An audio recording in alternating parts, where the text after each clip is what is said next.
Hi, we got a request for a tutorial video on how to do a French fishbone braid. So we're going to show you how to do that today. Start with wet hair.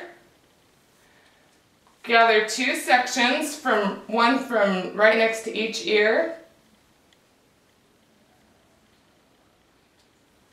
Now you can see that we've just got the sections. We're not gathering this hair in the middle. Now you can start your French fishbone up here if you would like, but it's difficult to see on the video, so we're just going to start at the back of the head. Take one section and cross it over the other so you have an X. Now this section that you just took over, you're going to start on the opposite side gathering. So just grab some hair, take it over and add it into this section. You're always going to have two sections that you're working with. So now we just pulled over from that side, so now we're going to move to this side. Grab some hair and pull it over. Now keep your rat tail comb handy just in case you need to smooth out any of those sections. So there we've still got two sections. Now these sides that you're pulling in can be as small or as big as you would like. The smaller they are, the longer it's going to take you to do it because it will take more time, but it's very, very pretty with small little sections.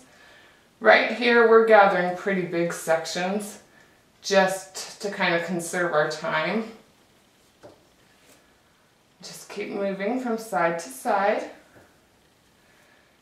pulling it across and adding it into that opposite side. So we've still got our two sections here. And once you get down to the bottom of the hair, you can finish off your braid with a regular fishbone, and I will show you how to do that as well. Let me just get these added in.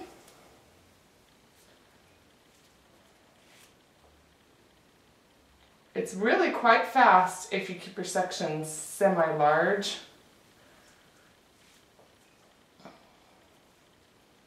But you'll notice also with fishbone braids they tend to squish up, and that's just how they naturally kind of work. Because you're working only with two strands, they slide a little bit easier. So now we've gathered all of our hair, and I've got two sections that I'm working with. Now if you're doing just a regular fishbone braid and not the French part, this is where you'll start. You'll have an elastic, divide your ponytail into two pieces.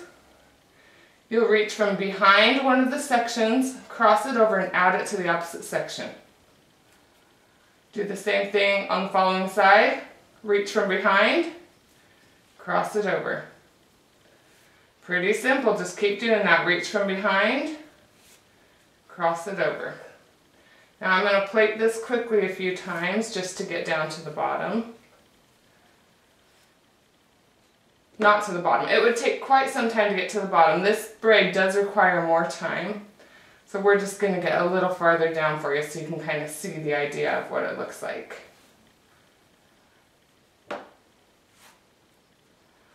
Get a little farther down. You'll notice that I'm grabbing from those behind sections as high as I can in that strand, because those are the hairs that are ready to have their turn to be put into the braid.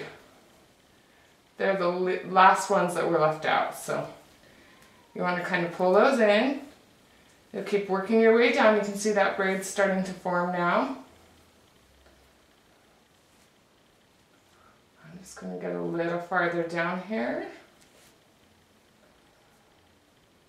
You'll see it's a really, really simple braid. It's just one of those braids that you've got to have a little extra time for because you're working with small strands, and as they go into that braid squishes. So it does take a while to get that braid really lengthened and formed.